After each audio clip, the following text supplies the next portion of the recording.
Students, आज हम BEd second year का paper number 11 gender school and society क्या है स्टूडेंट, लिंग विद्यालय तथा समाज, जिसके अंदर हमने अपनी 4th यूनिट स्टार्ट कर रखी है। 4th यूनिट के अंदर स्टूडेंट हमारा लेक्चर नंबर है आज 3। तो लेक्चर नंबर 3 शुरू करने से पहले स्टूडेंट मैं आपको बता दूं कि लेक्चर नंबर 2 के अंदर हमने क्या किया। लेक्चर नंबर 2 के अंदर स्टूडेंट हमने किया कि महिलाओं की सुरक्षा संबंधी अधिनियम का वर्णन कीजिए। उसके अंदर स्टूडेंट हमने अलग अलग अधिनियम की कौन से सन के अंदर कौन सा अधिनियम बना और उसे कब लागू किया गया, और उस अधिनियम के अंदर महिलाओं की सुरक्षा और कई ऐसे जो रोकथाम के लिए क्या है भिन्न भिन्न उपाय किए गए और वो किस सन के अंदर कब लागू की गई, और उस अधिनियम के तहत क्या क्या जो महिलाएं हैं, जो बालक हैं, जो पुरुष हैं, जो प्रौढ़ हैं, उनकी फैसिलिटीज से रिगार्डिंग क्या क्या अलग अलग सुविधाएं उनको प्रोवाइड की गई।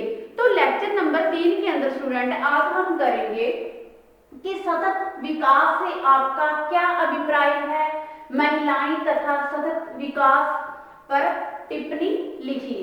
तो आज हम स्टूडेंट विकास जो विकास की बात करने जा रही हैं वो कौन सा विकास है, तो वह विकास है महिलाएं तथा सतत विकास। तो स्टूडेंट पहले मैं आपको बताऊंगी कि ये सतत विकास होता है क्या चीज। तो हम शुरू करते हैं स्टूडेंट, फर्स्ट पॉइंट है आज हमारा सतत विकास। तो सतत विकास का अर्थ है स्टूडेंट, जब से मनुष्य ने इस धरती पर कदम रखा है तो पहले क्या है, मनुष्य का जो विकास है वो दिन दिन बढ़ता जा रहा है। पहले आदिकाल की हम बात करें तो स्टूडेंट जो मनुष्य का विकास था वो धीमी गति से होता था, लेकिन जैसे ही उसने ये अपने आज के आधुनिक समय के हिसाब से आधुनिक युग की तकनीकी और वैज्ञानिक तौर पे हम बात करें तो ये विकास की जो गति है वो क्या है, तीव्र होती गई। तो इस विकास की तीव्र गति को दो मुख्य जो घटक हैं, प्रभावित करने वाले घटक हैं, वो कौन कौन से घटक हैं। एक तो है प्राकृतिक, दूसरा है स्टूडेंट उसके अंदर सामाजिक। तो इन दोनों क्या है जो घटक है मेन, जो मनुष्य के विकास को क्या है प्रभावित करने वाले घटक हैं। विकास का अर्थ केवल यही नहीं है स्टूडेंट कि जो उच्च दर्जे के लोग हैं उनका विकास।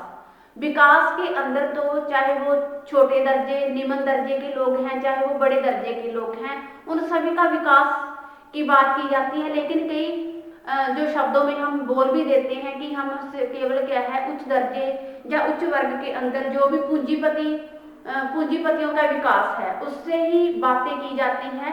तो जो सतत विकास का अभिप्राय है स्टूडेंट, उसका विकास का अभिप्राय है कि जो वर्तमान पीढ़ी के लोगों के साथ या बालकों का विकास होने के साथ साथ जो भावी पीढ़ी है, भावी पीढ़ी का भी विकास हो।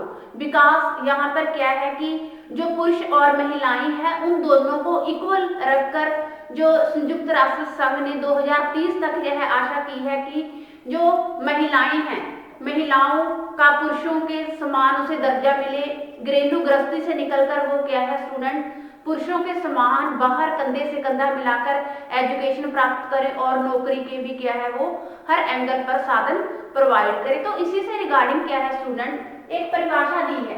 परिभाषा किसने दी है, नॉर्वे देश के प्रधानमंत्री GH ब्रुकलैंड के अनुसार सतत विकास से रिगार्डिंग परिभाषा दी है। उन्होंने परिभाषा के अंदर क्या कहा है कि सतत विकास एक ऐसी प्रक्रिया है जिसमें सुनिश्चित किया जाता है कि वर्तमान पीढ़ी की आवश्यकताओं को पूरा करने के साथ साथ जो भावी संतान है, जो भावी हमारी संतान की आकांक्षाओं और उनकी आवश्यकताओं को भी पूरा किया जाए। जो ये किसने कहा था, नॉर्वे के प्रधानमंत्री GH ब्रुकलैंड के अनुसार था कि जो वर्तमान पीढ़ी है, वर्तमान पीढ़ी के साथ साथ जो आने वाली भावी पीढ़ी है उनकी भी जो मनोकामनाएं हैं, जो उनकी कांक्षाएं हैं, उनको भी पूरा किया जाए।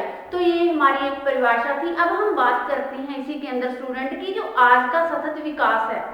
सतत विकास आधुनिक महत्वपूर्ण मुद्दा बन चुका है हमारे देश के अंदर।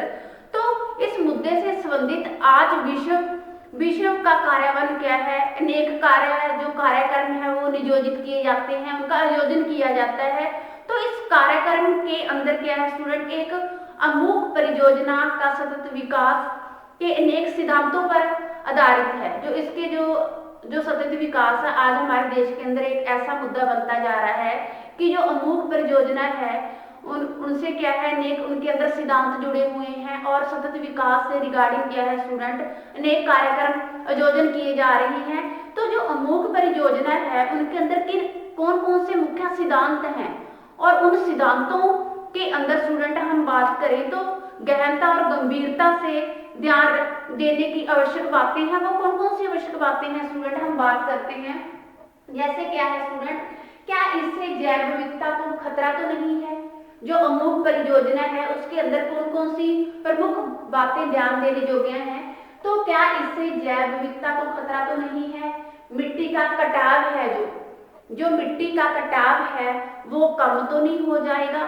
थर्ड पॉइंट है स्टूडेंट की जनसंख्या में वृद्धि को कम, जो जनसंख्या की वृद्धि है उसको कम करने में ये सहायक तो नहीं होएगा। फिर पॉइंट आ जाता है कि जो वन क्षेत्रों को बढ़ाने में, जो वन क्षेत्र है यहाँ पर बनिया क्षेत्र है, यहाँ पे क्या है वृक्षों की जो संख्या है, जनसंख्या वो अधिक मिलती है, तो उसे को बढ़ाने में इससे क्या है प्रोत्साहन मिलेगा। अगला पॉइंट है स्टूडेंट की हानिकारक गैसों की, जो हानिकारक गैसें हैं हमारे देश के अंदर, क्या उसका जो निकास है वो कम करेगी ये। फिर पॉइंट आता है स्टूडेंट जो अपशिष्ट उत्पादन की कमी है, अपशिष्ट उत्पादन की कमी होगी, क्या इससे जो अपशिष्ट उत्पादन है उसकी कोई कमी होगी। फिर इसके अंदर पॉइंट आप स्टूडेंट ऐड कर सकते हो, क्या इससे सभी को लाभ पहुंचेगा और सभी के लिए ये लाभप्रद होगी। जो अमूक परियोजनाएं हैं, क्या जो कार्यक्रम इसके नियोजित किए जा रहे हैं, जो प्रमुख बातें हैं, जो प्रमुख बातें हमारे ध्यान देने के लिए हमारे लिए आवश्यक हैं, जो मैंने आपको अभी पॉइंट क्लियर करवाए, क्या इससे ये कोई लाभ तो नहीं, लाभप्रद होएगी, सभी को इससे लाभ मिलेगा, कहीं इससे जनसंख्या को जो वृद्धि कम करने में सहायता मिलेगी। कहाँ, जहाँ वन क्षेत्र है, यहाँ पर वनों की अधिकतर मात्रा पाई जाती है, वो कहीं इसे कम तो नहीं कर देगी। तो ये स्टूडेंट इसके अंदर क्या है महत्वपूर्ण ध्यान रखने योग्य बातें हैं। अब हम बात करते हैं स्टूडेंट इसके अंदर कि सभी तथ्य और घटक हैं जो सतत विकास के परिचायक हैं और क्या है इनको अनदेखा भी नहीं किया जा सकता। अब हमारे सामने आता है कि जो मनुष्य जो विकास है इसका, जो मनुष्य ही इसका केंद्रित रहा है और गिने चुने राष्ट्रों में विकास को विकसित राष्ट्रों में भी हो रहा है। जो गिने चुने राष्ट्रों के अंदर ही इसका विकास हमें देखने को मिलता है, तो हम इस बात से इनकार भी नहीं कर सकते। तो जैसे इस प्रगति से हवा, पानी और भोजन तीनों ही प्रदूषित हुए हैं और हमारे प्राकृतिक क्या है संसाधनों को, जो हमारे प्राकृतिक संसाधन है उसका शोषण भी हो रहा है पूरी क्या है क्रूरता के साथ, पूरी निर्दयता के साथ। तो हम स्टूडेंट बात करते हैं कि अगर इस प्रक्रिया को इसी तरह ही जारी किया गया तो फिर क्या है ऐसा आएगा कि हम शक्षित रूप में देखें कि जो हमारा विकास के रूप में क्या है मीडोस की प्रसिद्ध जो रिपोर्ट है विकास की सीमाएं, वर्णित लक्ष्य और प्रलय की गोद में तो नहीं चले जाएंगे स्टूडेंट। अगर हम इन तीनों चीजों का लगातार शोषण होता रहा तो जो हमारी मीडोस की प्रसिद्ध रिपोर्ट है विकास सीमाएं में वर्णित प्रलय तो नहीं होता जाएगा और यह निरंतर विकास का ही परिणाम होगा। इस पृथ्वी से और संबंधित तत्वों का संतुलन बुरी तरह से टूट जाएगा और हमारा विकास होना किसी भी एंगल पर संभव नहीं है। तो ये स्टूडेंट हमने किया सतत विकास से रिगार्डिंग कुछ महत्वपूर्ण पॉइंट, क्या इससे सभी को लाभ होएगा, क्या जो हम इस चीज को इनकार भी नहीं कर सकते, जो हमारी हवा, जो जलवायु है वो लगातार प्रदूषित होती रही है। तो जैसे मीडोस जैसे देश जो लगातार विकास की परिस्थिति में लगातार चल रही हैं, क्या जो विकसित देश हैं उनका लगातार जो हम देख रहे हैं कि उनका शोषण होता जा रहा है, इस प्रकार क्या ये हमारे लिए लाभदायक है या नहीं है। तो ये पॉइंट हमने किए क्लियर इसके अंदर। अब हम बात करते हैं स्टूडेंट कि जो सतत विकास के संदर्भ में और क्या कहा गया है और इसके अंदर किन किन मेन जो पॉइंट है उनको ध्यान देने योग्य हमारे लिए बातें हैं। तो स्टूडेंट हम बात करते हैं कि अगर हम इसका गहनता से अध्ययन करके देखें तो इस बात से यह पता चलता है कि आज सतत विकास की चुनौती प्राकृतिक और मानवीय पर्यावरण दोनों में ही निहित है। अगर हम देखें, अगर हम आज से 50-70 वर्षों की अवधि में सतत विकास प्राकृतिक और मानवीय पर्यावरण दोनों में ही क्या है, सम्मिलित है, और इस अवधि में जो सतत विकास के संबंध में जोखिम में वृद्धि और जनसंख्या दबाव और व्यक्तिगत आवश्यकताओं, औद्योगिक और विकास की तीव्र गति के साथ क्या है, वृद्धि हो रही है। इस प्रकार बढ़ती हुई जो जनसंख्या की मांग है और आवश्यकताएं हैं, उन्हें क्या है, पूरा करना निरंतर बिना सोचे समझे क्या है, आवश्यकता से अधिक दोहन और प्राकृतिक संसाधनों के विनाश के कारण क्या है, हमारी भावी पीढ़ी के लिए बहुत बड़ा खतरा है। इस खतरे के मुख्य कारण क्या है, निम्न है, जो हम पॉइंट टू पॉइंट डिस्कशन करेंगे। क्या है, सतत विकृषि और क्या है, ग्रामीण विकास। स्टूडेंट क्या है, ग्रामीण विकास। फिर पॉइंट आता है कि उद्योगों का सतत विकास, सतत मानव आवास विकास, शहरीकरण, गरीबी, जिसे आप निर्धनता भी बोल सकते हो, सतत ऊर्जा विकास और जैविक विविधता। फिर आता है कि पर्वतों के तटीय क्षेत्रों और द्वीपों का सतत विकास। इस संदर्भ के अंदर ये पॉइंट हमें ध्यान देने योग्य है, जहां हम क्या है, इसके ऊपर डिस्कशन कर रहे हैं। अब हम बात करते हैं स्टूडेंट की सतत विकास के जो सिद्धांत हैं। अगला हमारा पॉइंट है सतत विकास के सिद्धांत।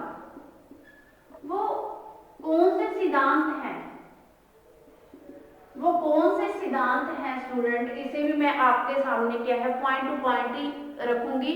कि जो संयुक्त राष्ट्र संघ ने क्या है, जो पर्यावरण कार्यक्रम के अंतर्गत 9 सिद्धांतों का मुख्य रूप से वर्णन किया है। किसने किया है, संयुक्त राष्ट्र संघ ने पर्यावरण कार्यक्रम के अंतर्गत 9 सिद्धांतों का क्या है, वर्णन किया है। तो वो 9 सिद्धांत कौन कौन से हैं, पॉइंट टू पॉइंट हम डिस्कशन करते हैं स्टूडेंट। तो इसके अंदर मेरा फर्स्ट पॉइंट है स्टूडेंट, देखिए सुनिए ध्यान से, कि अनविनियमकरणीय संसाधनों को जो का ह्रास को कम से कम करने का प्रयास करना। जो अनविनियम संसाधन है, उनका जो ह्रास हो रहा है लगातार, उनका जो उनका पतन हो रहा है लगातार, उनको कम से कम करने का प्रयास किया जाए। सेकंड पॉइंट है स्टूडेंट की पृथ्वी की जो जैव विविधता का संरक्षण करना। जो हमारे स्टूडेंट पृथ्वी के अंदर जो जैव विविधता है, जो भूमि के अंदर निरंतर जो हमारे लिए उपयोगी पदार्थ है, उनकी जो क्या है, उनका संरक्षण करना हमारे लिए बहुत ही जरूरी है। थर्ड पॉइंट है स्टूडेंट मनुष्य के व्यवहार और क्रियाओं में परिवर्तन। फोर्थ पॉइंट है स्टूडेंट पृथ्वी के जीवन की गुणवत्ता बनाए रखना और उनकी क्या है, व्यवस्था में सुधार रखना। अगला पॉइंट है स्टूडेंट की जो मानव जनसंख्या को पृथ्वी की वहन क्षमता के अंदर रखना। जो मानव जनसंख्या है, उसकी जो क्या है, वहन क्षमता है, उसको ही अंदर रखा जाए। अगला पॉइंट है स्टूडेंट समुदायों को अपने पर्यावरण के बचाव के लिए जागरूक रखना। अगला पॉइंट है स्टूडेंट जो जैविक विविधता है का आदर, उसको बचाने की अर्थात उनको सुरक्षित रखने का प्रयास करना। अगला पॉइंट है स्टूडेंट जो विश्वव्यापी स्तर का संगठन करना। फिर पॉइंट आ जाता है विकास और संरक्षण हेतु एक ढांचा बनाना। तो ये हमारे पॉइंट हुए स्टूडेंट सतत विकास के सिद्धांत, जिसके अंदर संयुक्त राष्ट्र विकास ने पर्यावरण कार्यक्रम से रिगार्डिंग क्या है, 9 सिद्धांतों का वर्णन किया है। वो 9 सिद्धांत मैंने क्या है, पॉइंट टू पॉइंट आपके सामने रखे।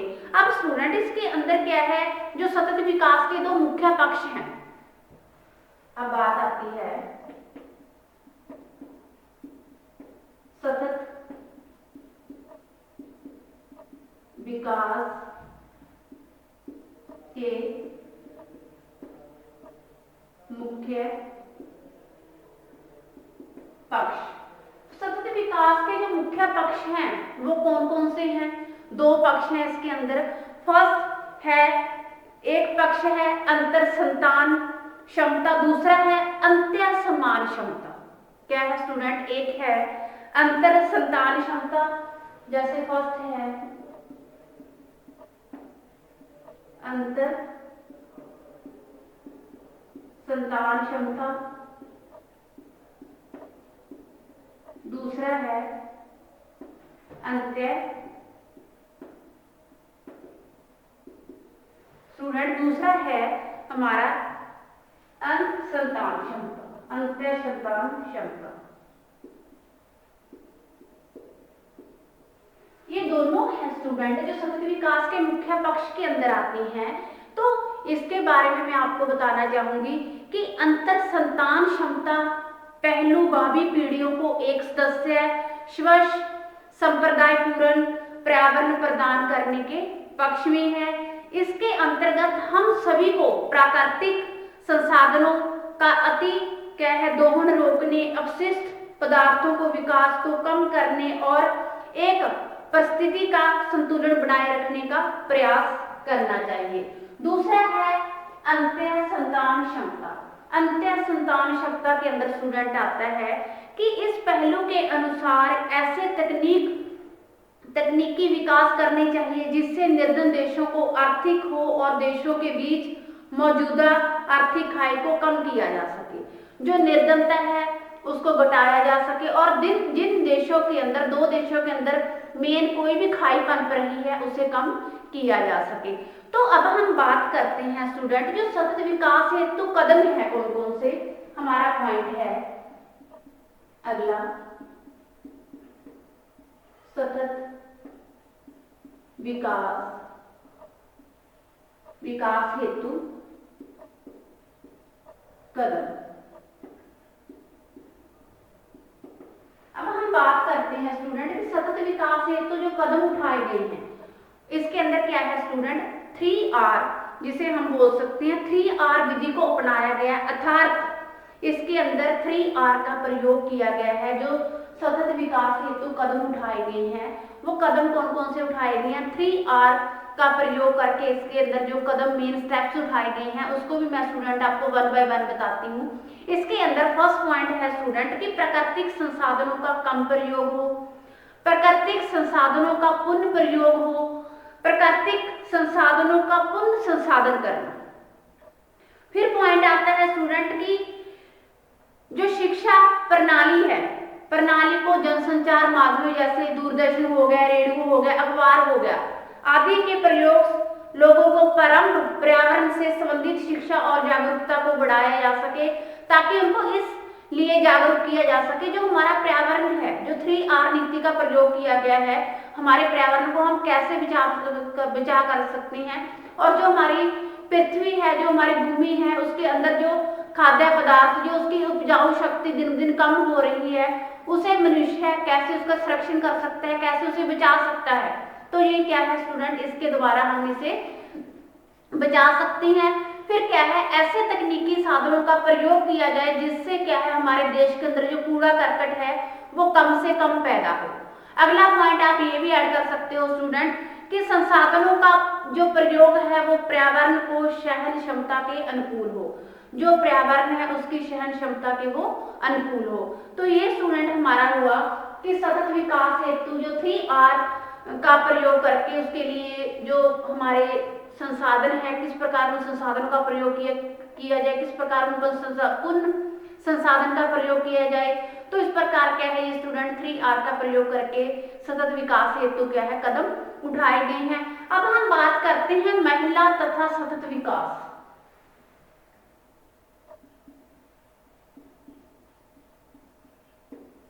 महिला तथा सतत विकास।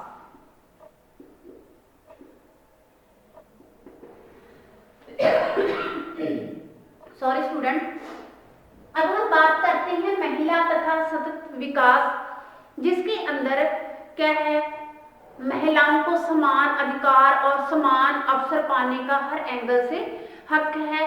इसके अंदर हम ये स्टूडेंट बात करेंगे कि जो भी अधिकार उन्हें दिए जाएं वो बिना भेदभाव से दिए जाएं और उन्हें क्या है भेदभावों से रहित कर कर उन्हें इक्वल दृष्टि से देखा जाए। जिसके इसके अंदर क्या है स्टूडेंट, हम बात करते हैं जो महिला सशक्तिकरण है, जब महिला सतत विकास है, वो 17 मीन्स 17 विशेष लक्ष्यों में से एक है, लेकिन यह समावेशी और सतत विकास के सभी आयामों से जुड़ा हुआ है। जो क्या है इसके अंदर सभी का विकास हो बिना भेदभाव किए, सभी को क्या है समान दृष्टि से इन्हें हर एंगल से इनको मुख्य नजर रखकर इनको हर जो फैसिलिटीज है वो प्रोवाइड करवाई जाए। इसके अंदर स्टूडेंट जो संयुक्त राष्ट्र संघ 2030 ने एक एजेंडा ऐसा क्या है सतत विकास की लैंगिक समानता पर जोर दिया। उनका जो मेन पर्पस था कि जो संयुक्त राष्ट्र संघ ने 2030 के अंदर जो 2030 के अंदर एजेंडा पास किया, उसका यही मेन कारण था कि महिलाओं को भी गृहस्थी से निकलकर शिक्षा का हर फैसिलिटीज उसे प्रोवाइड करवाई जाए, ताकि वो भी क्या है पुरुषों के समान कंधे से कंधा मिलाकर बाहर हर सुविधाओं को उपलब्ध करवा सके। अगर शिक्षा होगी फिर ही वो अपने अधिकारों के प्रति जागरूक हो पाएंगे और उन्हें गृहस्थी से निकल स्त्रियां गृहस्थी से निकलकर बाहर की तरफ देखेंगी, उन्हें पता चलेगा कि हमारे अधिकार क्या है, हमारा किस प्रकार शोषण किया जा रहा है, हमें किस प्रकार भोग की वस्तु समझा जा रहा है। तो स्टूडेंट इस प्रकार उन्हें हर फैसिलिटी प्रोवाइड की जानी है। 2030 तक उन्हें गृहस्थी से निकालकर शिक्षा के क्षेत्र के अंदर हर संभव प्रयास किया जा रहा है कि पुरुषों के बराबर उन्हें उचित फैसिलिटीज प्रोवाइड करवाई जा सके। तो महिलाओं जो पुरुषों की तुलना में स्टूडेंट अधिक देखभाल और घरेलू काम करती हैं, जबकि परिवार, समाज और अर्थव्यवस्था इन पर ही निर्भर है। अगर हम मानते कि जो हमारा पुरुष प्रधान देश है माना जाता है, जो पुरुष प्रधान देश ही माना जाता है, अगर सच में पूछा जाए, डीपली सोचा जाए, जो पुरुष प्रधान देश है वो औरत के बिना अधूरा है। गृहस्थी, अर्थव्यवस्था जो और हम कामकाज भी देखते हैं तो ये औरत के बिना सारी चीजें अधूरी हैं। कहीं ना कहीं ज्यादा योगदान इसके अंदर पुरुष की अपेक्षा महिला का है। तो एजेंडा 2030 के अंदर स्टूडेंट ये संयुक्त राष्ट्र संघ ने ये नीति अपनाई है कि 2030 तक महिलाएं गृहस्थी से निकलकर उन्हें हर संभव प्रयास किए जाएंगे कि उन्हें आगे लेकर आया जाए और उन्हें उचित हर फैसिलिटीज प्रोवाइड की जाए स्टूडेंट। तो स्टूडेंट आज हमारा लेक्चर नंबर 3 के अंदर हमने हमारा टॉपिक क्लियर किया। सतत विकास से आपका क्या अभिप्राय है, महिलाएं तथा सतत विकास पर टिप्पणी लिखिए। जिसके अंदर मैंने आपको पहले बताया सतत विकास के बारे में, फिर बताया जो नॉर्वे देश के प्रधानमंत्री जी.एच. ब्रुटलैंड ने सतत विकास से अपनी परिभाषा दी गई है।